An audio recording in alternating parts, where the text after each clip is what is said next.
हरे कृष्ण. श्रीमद भगवद गीता जशी आहे तशी, अध्याय 5. अध्यायाचं नाव आहे कर्म संन्यास योग. आज 16वा श्लोक वाचणार आहोत. त्याआधी श्रील प्रभुपादांना प्रार्थना करूया. हे श्रील प्रभुपाद, आम्ही भगवद्गीता हा ग्रंथ वाचून समजून घेण्याचा प्रयत्न करीत आहोत. त्यासाठी आम्हाला आशीर्वाद द्या. धन्यवाद प्रभुपाद. श्लोक क्रमांक 16. भगवान श्रीकृष्ण अर्जुनाला म्हणत आहेत, ज्ञानेन तु तत् अज्ञानम येषां नाशितम् आत्मनः तेषां आदित्यवत् ज्ञानम प्रकाशयति तत्परम. भाषांतर. परंतु जेव्हा अज्ञानाचा नाश करणाऱ्या ज्ञानाने जीव प्रबुद्ध होतो, तेव्हा ज्याप्रमाणे सूर्य दिवसा सर्व वस्तूंना प्रकाशित करतो, त्याप्रमाणे त्याचे ज्ञान सर्व गोष्टी प्रकट करते. तर हा 16वा श्लोक आहे, तो 15व्या श्लोकाशी कनेक्टेड संबंधित श्लोक आहे. तर 15व्या श्लोकामधचं भाषांतर वाचते आहे. तिथे दिले आहे, तसेच भगवंत कोणाचेही पाप किंवा पुण्यकर्म ग्रहण करीत नाहीत, तथापि देहधारी जीव हे त्यांच्या म्हणजे देहधारी जीवांच्या वास्तविक ज्ञान आच्छादित करणाऱ्या अज्ञानामुळे मोहित होतात. तर हा जो देहधारी जीव आहे म्हणजे जो जीवात्मा आहे, तो या भौतिक जगतात शरीर धारण करतो, म्हणून त्याला म्हटलंय देहधारी जीव. तर त्याचं जे ज्ञान आहे ते आच्छादित झालंय अज्ञानामुळे.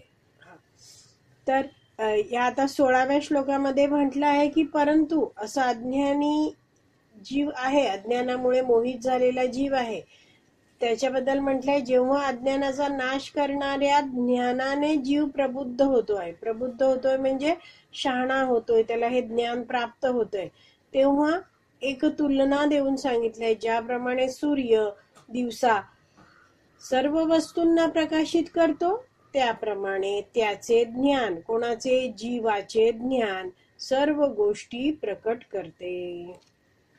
शब्द बघूया. ज्ञानेन तू. तर ज्ञान कसलं आहे? भगवंतांविषयीचं ज्ञान आहे, जे आपण 15व्या श्लोकात वाचलं ना. पहिलीच ओळ आहे बघा, भगवंत कोणाचेही पाप किंवा पुण्य कर्म ग्रहण करत नाहीत, असे भगवंत सर्वांप्रती समभाव ठेवतात, हे ज्ञान. तर ज्ञानेन म्हणजे परमात्मा जो सगळ्यांच्या हृदयात आहे, ते परमात्मा सर्वांप्रती समभाव ठेवतात, हे ज्ञान. पुढे शब्द आहे तू. परंतु तत् अज्ञानम. तत् अज्ञानम म्हणजे जे काही अज्ञान आहे ह्या जीवाचं, ते काय होत आहे? या ज्ञानामुळे पुढे दिलाय येशाम नाशितम, ज्यांचं नाशितम आत्मना, ज्या जीवात्म्यांचं असं अज्ञान नाश झालं आहे, नष्ट पावलं आहे. तर त्यामुळे काय तुलना दिली आहे? तेशाम, त्यांचं, त्या जीवात्म्यांचं काय होत आहे? आदित्यवत, उगवत्या सूर्याप्रमाणे. उगवत्या सूर्याप्रमाणे काय होत आहे? जसा उगवता सूर्य आहे, सूर्य जेव्हा उगवतो तेव्हा सगळा अंधकार नष्ट होतो, तसंच हे ज्ञान आहे. ते पुढे दिलंय ज्ञानम प्रकाशयति तत्परम, म्हणजे हे ज्ञान, परमात्म्याविषयीचं ज्ञान प्राप्त झाल्यामुळे अज्ञानाचा अंधकार नष्ट होतो. तर भगवंत सर्वांप्रती समभाव ठेवतात. हे ज्ञान प्राप्त करून जीव आहे तो प्रबुद्ध होतो आणि त्याला स्वतःला आत्म्याचं ज्ञान आहे. हा जीव जाणतोय की मी आत्मा आहे, पण जे हृदयात असलेले परमात्मा आहेत ते सर्वांप्रती समभाव ठेवत आहेत, हे पण त्याला ज्ञान होत आहे. तेव्हा मग काय आहे? त्याला सर्व गोष्टी नीट समजायला लागतात. जसं सूर्य उगवल्यावर सर्व वस्तूंना प्रकाशित करतो. तर इथे दिलाय बघा आदित्यवत. आदित्य म्हणजे काय? सूर्य. वत म्हणजे सारखं, उगवत्या सूर्याप्रमाणे, अशी ही तुलना दिलेली आहे. तर गीताभूषण टीका आहे, त्यामध्ये श्रील बलदेव विद्याभूषण समजवतात की जो जीव ज्ञानी आहे तो अज्ञानाने मोहित होत नाही. तर ज्ञानी कोण आहे? ज्याने अधिकृत आध्यात्मिक गुरु शिष्य परंपरेतील गुरूंकडून आत्मा आणि परमात्म्याचं ज्ञान प्राप्त केलेला व्यक्ती आहे. तर कशा रीतीने तो ज्ञान प्राप्त करतोय? भगवान श्रीकृष्णांनी 4थ्या अध्यायात अर्जुनाला याविषयी सांगितलं होतं. आपण जर 4.34 हा श्लोक काढला, तुम्ही पण शक्य असेल तर काढा, तर 4.34 या श्लोकामध्ये भगवान श्रीकृष्ण अर्जुनाला उपदेश देताना म्हणतात, तत्विधी प्रणिपातेन परिप्रश्नेन सेवया उपदेशन्ति ते ज्ञानम ज्ञानिनः तत्वदर्शिना. आध्यात्मिक गुरूंकडे जाऊन तत्व जाणण्याचा प्रयत्न कर, नम्रपणे त्यांना प्रश्न विचार आणि त्यांची सेवा कर.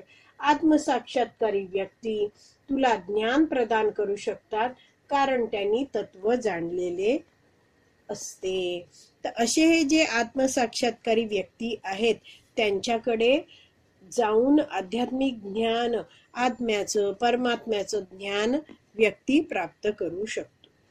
तर असं ज्ञान जेव्हा प्राप्त होतं तर त्याचे परिणाम काय होतात, काय ते 35व्या श्लोकामध्ये पुढे दिलं आहे. तर आपण आता 35 आणि 36 ह्या श्लोकांचं भाषांतर वाचूया 4थ्या अध्यायातलं. म्हणजे हे जे ज्ञान आध्यात्मिक गुरु देत आहेत त्याच्यामुळे काय होतं, तर आपण 34 पासून 38 पर्यंत हे सगळ्या श्लोकांचं भाषांतर वाचत आहोत. हे असं सगळं श्रील बलदेव विद्याभूषण यांनी दिलेलं आहे, ते वाचतोय आपण. 4.35चं भाषांतर. आत्मसाक्षात्कारी जीवांकडून वास्तविक ज्ञानाची प्राप्ती झाल्यावर तू पुन्हा मोहित होणार नाहीस, कारण या ज्ञानाद्वारे तू पाहशील की सर्व प्राणी मात्र हे परमात्म्याचे अंश आहेत, अर्थात ते माझेच आहेत. तर भगवान श्रीकृष्ण अर्जुनाला म्हणतायत की तू गुरूंकडून ज्ञान घे, अधिकृत आध्यात्मिक गुरूंकडून, आणि मग तुला नीटपणे ज्ञान होईल की सगळे हे माझेच म्हणजेच परमात्म्याचे अंश आहेत, हे तुला ज्ञान मिळेल आणि पुन्हा तू मोहित होणार नाहीस. 4.36चं भाषांतर वाचते आहे. पुढे भगवान श्रीकृष्ण अर्जुनाला म्हणाले, तुला सर्व पापी लोकांमध्ये अति अधिक पापी जरी समजण्यात आले तरी तू जेव्हा दिव्य ज्ञानरूपी नौकेमध्ये आरूढ होशील तेव्हा तू दुःखरूपी महासागर पार करण्यास समर्थ होशील. तर भगवंत म्हणत आहेत अर्जुनाला 4थ्या अध्यायात या श्लोकात की ज्ञान प्लवेन. तर दुसऱ्या ओळीतला हा शब्द आहे. तर दिव्य ज्ञानरूपी नौकेत जेव्हा तू आरूढ होशील तेव्हा काय आहे, हा जो दुःख रूपी महासागर आहे, जन्म मृत्यू जरा व्याधीच्या चक्रात अडकून पडणं आहे, भवसागर आहे, हे सगळ्यातनं तू बाहेर पडू शकशील. 4.37चं भाषांतर वाचते आहे. ज्याप्रमाणे प्रज्वलित अग्नी सर्पण भस्मसात करून टाकतो, त्याचप्रमाणे हे अर्जुना ज्ञानरूप अग्नी सर्व प्राकृत कर्मबंधने भस्मसात करून टाकतो. तर असं ज्ञान देताना भगवान श्रीकृष्ण अर्जुनाला एक तुलना देतात, उपमा देऊन सांगतात की अगदी धगधगता अग्नी आहे, तो सगळं त्यात टाकलेलं सर्पण आहे, लाकूड आहे, ते भस्मसात करून टाकतो. तसंच तुला जेव्हा हे ज्ञान प्राप्त होतंय गुरूंकडून तेव्हा तुझी जी काही तू भौतिक काही कर्म केली आहेत आणि त्यामुळे जी काही कर्मबंधनं लागलेली आहेत ती सगळी कर्मबंधनं भस्मसात होऊन जातील या ज्ञानामुळे. तर असं सगळं ज्ञान भगवंतांनी दिलेलं आहे. आणि 38व्या श्लोकात भगवान श्रीकृष्ण अर्जुनाला 4थ्या अध्यायात म्हणत आहेत, या जगात दिव्य ज्ञानासारखे विशुद्ध, पवित्र आणि उदात्त असे इतर काहीही नाही. असे ज्ञान म्हणजे सर्व सिद्धींचे परिपक्व फळ आहे. जो भक्ती योगाच्या आचरणामध्ये निपुण झाला आहे तो योग्य समयी स्वतःमध्येच या ज्ञानाचे आस्वादन करतो. तर हे सगळं ज्ञान, ह्या दिव्य ज्ञानाबद्दल भगवान श्रीकृष्णांनी 4थ्या अध्यायात सांगितलंय आणि त्याच ज्ञानाची चर्चा भगवान श्रीकृष्ण आता या 5व्या अध्यायात करत आहेत 16व्या श्लोकामध्ये, की असं जेव्हा ज्ञान प्राप्त होतं आहे जीवाला, तेव्हा काय होतं, त्याचं सगळं जे अज्ञान आहे ते नाश पावतं. तर श्रील बलदेव विद्याभूषण आपल्या गीताभूषण टीकेमध्ये म्हणतात की जीव या जगतात भौतिक शरीर धारण करून येतो आणि त्यावेळी तो विसरून जातो. काय विसरतो? मी जीवात्मा आहे, भगवंतांचा नित्य दास आहे, हे ज्ञान तो विसरून जातो. तर वैष्णवाचार्य हा मुद्दा समजवताना म्हणतात की जेव्हा देहात्मबुद्धी ठेवून हा जीव आहे, म्हणजेच तो शरीरालाच स्वतः मानतो आहे, मी म्हणजेच हे शरीर आहे आणि इंद्रिय तृप्ती करत तो जगतो आहे, तेव्हा त्याच्या जीवनात जेव्हा जेव्हा दुःखाला तो सामोरं जातो, तेव्हा तो इतरांना दोष देत राहतो. याच्यामुळे मला दुःख भोगायला लागतंय, त्याच्यामुळे दुःख भोगायला लागतंय असं म्हणतो. आणि असं दोष देता देता कधी कधी तो भगवंतांना सुद्धा दोष देतो आणि म्हणतो काय की मला आहे ना भगवंतांनी कमी सुख दिलं आहे, माझ्या वाट्याला सुखच दिलेलं नाहीये, असे हे भगवंत आहेत ते भेदभाव करतात. असे हे सगळं काय आहे या भक्ताचं या जीव ज्यांनी भौतिक शरीर धारण केलं आहे त्याचं म्हणणं असतं. आणि तो काय करतो, अज्ञानामुळे भगवंतांना दोष देत असतो. पण श्रील बलदेव विद्याभूषण हा मुद्दा पुढे सांगताना म्हणतायत की जेव्हा हा मनुष्य भक्तांच्या संगतीत येतो, भगवंतांविषयी अधिकृत गुरु शिष्य परंपरेतून या वैदिक शास्त्राचं श्रवणम करतो, तेव्हा त्याला त्या ज्ञानामुळे समजायला लागतं की मी जीवात्मा आहे, जीवेर स्वरूप आहे, कृष्णेर नित्यदास, मी भगवंतांचा नित्यदास आहे आणि भगवंत हे सगळ्यांचे हितचिंतक आहेत आणि म्हणून प्रत्येक जीवाने धारण केलेल्या शरीरात भगवंत परमात्मा रूपात हितचिंतक म्हणून राहत आहेत आणि जीव कुठच्याही देहात गेला तरी परमात्मा रूपात भगवंत त्याची कधीच साथ सोडत नाहीत. असे हे परमात्मा आहेत, ते सर्वांप्रती समभाव ठेवतात. हे सगळं ज्ञान ह्या मनुष्याला अधिकृत आध्यात्मिक गुरूंच्या कृपेने प्राप्त होतं आणि मग त्याचं जे काही अज्ञान आहे, स्वतःला शरीर मानत जगणं आहे, सगळं ते अज्ञान नष्ट होतं. दोष देणं आहे इतरांना ते नष्ट होतं, भगवंतांना दुःखासाठी दोष देणं आहे ते पण नष्ट होतं. तर यासाठी एक संस्कृत वाक्य आहे, ज्ञानम प्रकाशयती तत्परम. तर ते समजवताना श्रील बलदेव विद्याभूषण समजवतात की हे ज्ञान आहे, ते ज्ञान म्हणजे भगवंतांविषयीचं ज्ञान आहे की भगवंत सर्वांप्रती समभाव ठेवतात. हे ज्ञान परम म्हणजेच परमात्म्याला प्रकाशित करणारं आहे. म्हणजेच काय आहे, भगवंतांविषयी ज्ञान काय होत आहे की परमात्मा सर्व जीवांप्रती समभाव ठेवतात, ते वैषम्य दोषाच्या पलीकडे आहेत. म्हणजे काय, तर ज्ञान काय होत आहे की कुणीही असो, मग जो भगवंतांना मानणारा असो किंवा न मानणारा कुणीही असो, भगवंत आहेत त्या सगळ्यांना समान सुविधा पुरवतात. सगळ्यांच्या हृदयात भगवंत परमात्मा रूपात राहतात. कुणी भगवंतांचा द्वेष करतो आहे तरी भगवंत त्याची साथ कधीच सोडत नाहीत.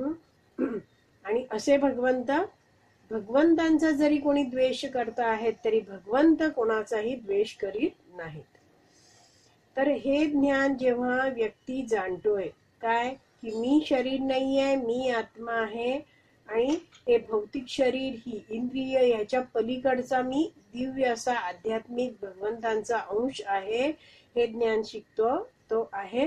आणि भगवंतांविषयीही सुद्धा तो ज्ञान शिकतोय की भगवंत सर्वांप्रती समभाव ठेवत आहेत आणि असा ज्ञानी व्यक्ती आहे त्याचं काय आहे, अज्ञान नष्ट होतो.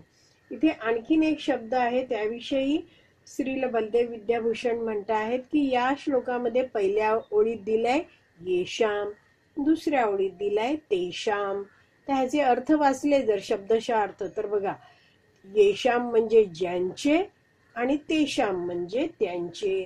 तर हे दोन्ही शब्द बहुवचनी आहेत. म्हणजे एक किंवा दोन व्यक्तींबद्दल सांगितलं नाहीये, तर अनेक व्यक्तींबद्दल इथे सांगितलं आहे, उल्लेख आहे. म्हणजेच काय आहे, असे अनेक व्यक्ती आहेत ज्यांनी अधिकृत गुरूंचा आश्रय घेऊन असं हे ज्ञान प्राप्त केलेलं आहे. तर आपण जर चौथ्या अध्यायाचा 10वा श्लोक बघितला तर त्याबद्दल या अशा अनेकांनी हे ज्ञान प्राप्त केलंय याविषयी भगवान श्रीकृष्ण अर्जुनाला सांगतात. तर 4.10 श्लोक आहे, तो वाचूया आपण. त्यामध्ये भगवंत म्हणत आहेत अर्जुनाला, मी भाषांतर वाचते. 4.10 आसक्ती, भय आणि क्रोध यांतून मुक्त झालेले, पूर्णपणे मतपरायण झालेले आणि माझा आश्रय ग्रहण करणारे गतकाळातील अनेकानेक मनुष्य माझ्या विषयीच्या ज्ञानामुळे शुद्ध झाले आहेत आणि याप्रमाणे त्या सर्वांना माझ्या विषयीच्या दिव्य प्रेमाची प्राप्ती झाली आहे. तर भगवान श्रीकृष्ण अर्जुनाला म्हणतात, माझ्याविषयी जेव्हा अनेक जनांनी, अनेक मनुष्यांनी ज्ञान घेतलेलं आहे, त्यांनी माझा आश्रय ग्रहण केला आहे, तर काय त्यांना माझ्याविषयी जे दिव्य प्रेम आहे त्याची सुद्धा प्राप्ती झालेली आहे. तर असं सगळं हे ज्ञान आहे ज्याची चर्चा या 16व्या श्लोकात भगवान श्रीकृष्ण करता आहेत. आणि त्यामुळे जीवाचं जे काही अज्ञान आहे ते नष्ट होणार आहे, नष्ट होत आहे. जसा सूर्य दिवसा सर्व वस्तूंना प्रकाशित करतो, तसंच हे जीवाला प्राप्त झालेलं ज्ञान आहे ते सर्व गोष्टी प्रकट करतं. तात्पर्य वाचूया. श्रीकृष्णांना जे विसरले आहेत ते निश्चितच भ्रमित झालेले असतात, परंतु जे कृष्ण भावना भावित असतात ते मुळीच भ्रमित नसतात. तर भगवंतांना विसरून जीव इथे भौतिक शरीर धारण करतो, स्वामी बनण्यासाठी आलेला आहे, तर मग काय आहे, तो भ्रमित होतो, या भौतिक जगतात राहतो आहे. तर भौतिक जगतात भौतिक जी प्रकृती आहे तिचे 3 गुण आहेत, त्याच्या अधिपत्याखाली हा जीव जगत राहतो आणि स्वतःला शरीर मानायला लागतो, शरीराशी तादात्म्य करतो, म्हणजेच देहात्म बुद्धीत राहतो. तेव्हा तो काय आहे, भ्रमित होऊन जातो, कारण तो भगवंतांशी असलेलं आपलं नातं विसरला आहे. पण जेव्हा हाच व्यक्ती भक्तांच्या संघात येतोय आणि कृष्ण भावना भावित होतो आहे, तेव्हा त्याला स्वतःविषयी, भगवंतांविषयी सगळं ज्ञान आध्यात्मिक गुरूंद्वारे मिळतंय आणि मग ते भ्रमित, असे व्यक्ती आहेत, भक्त आहेत, ते भ्रमित होत नाहीत. पुढे वाचते. भगवद्गीतेमध्ये सांगण्यात आले आहे की सर्व ज्ञान प्लवेन ज्ञानाग्नी सर्व कर्माणी आणि नहि ज्ञानेन सदृशम. तर हे चौथ्या अध्यायातले जे आपण 36 आणि 38 हे श्लोक वाचले त्याबद्दल प्रभुपाद देत आहेत. तर आपण ते दोन्ही श्लोक आहेत 36 आणि 38 चौथ्या अध्यायातले, त्याचं नुसतं भाषांतर वाचूया. भगवान श्रीकृष्ण अर्जुनाला म्हणतात, तुला सर्व पापी लोकांमध्ये अति अधिक पापी जरी समजण्यात आले तरी जेव्हा दिव्य ज्ञान रूपी नौकेमध्ये आरूढ होशील तेव्हा तू दुःखरूपी महासागर पार करण्यास समर्थ होशील. आणि 38व्या श्लोकामध्ये इथे जसं दिलंय ना, नहि ज्ञानेन सदृशम, तर असं जे ज्ञान आहे तो 38व्या श्लोकात भगवंत म्हणतात, या जगतात दिव्य ज्ञानासारखे विशुद्ध आणि उदात्त असे दुसरे काही नाही. असे ज्ञान म्हणजे सर्व सिद्धींचे परिपक्व फळ आहे आणि जो भक्ती योगाच्या आचरणामध्ये निपुण झाला आहे तो योग्य समयी स्वतःमध्येच या ज्ञानाचे आस्वादन करतो. तर पुढे वाचते, ज्ञान हे सदैव महत्वपूर्ण आहे.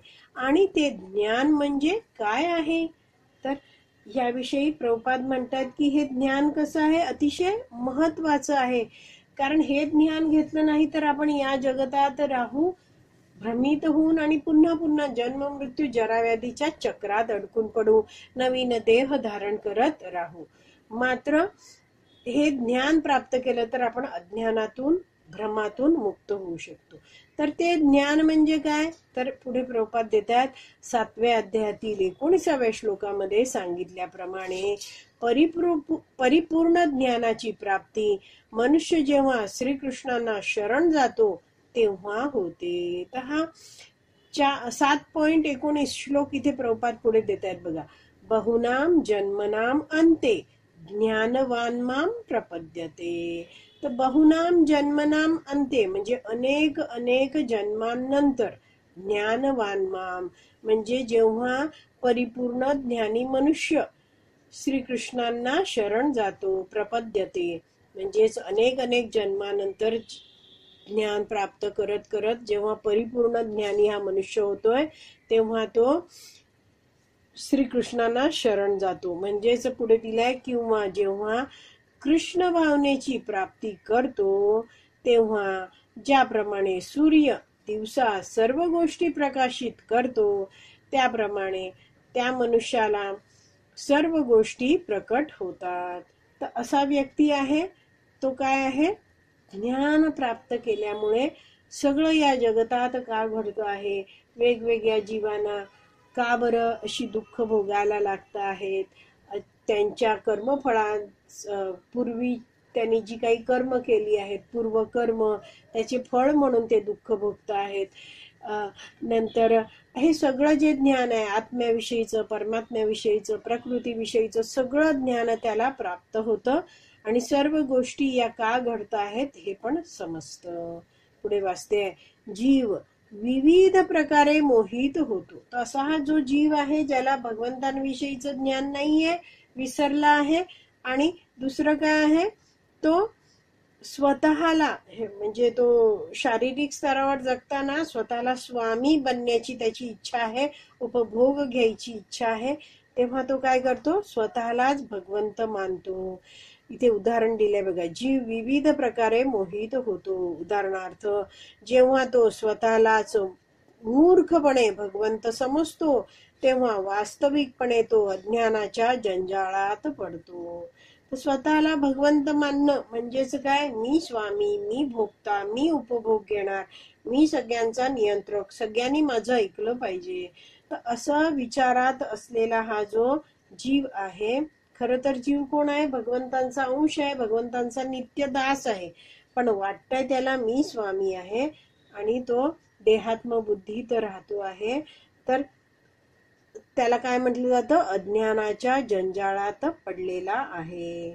तर असा व्यक्ती जेव्हा इंद्रिय उपभोगासाठी प्रयत्न करतोय आणि ती जी काही कर्म करतोय त्याचं कर्मफळ त्याला भोगायला लागतं आणि त्यासाठी त्याला नवीन देह पुन्हा पुन्हा धारण करायला लागतं. म्हणजेच तो जन्म मृत्यू जरा व्याधीच्या जंजाळात अडकून पडतो, चक्रात अडकून पडतो आणि या भौतिक जगतात भरकटत राहतो.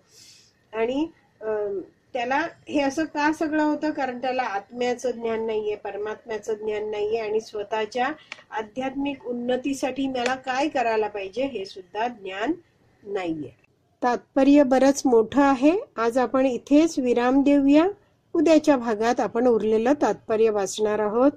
श्रीमद् भगवद गीता की जय. श्रील प्रभुपाद की जय. हरी बोल.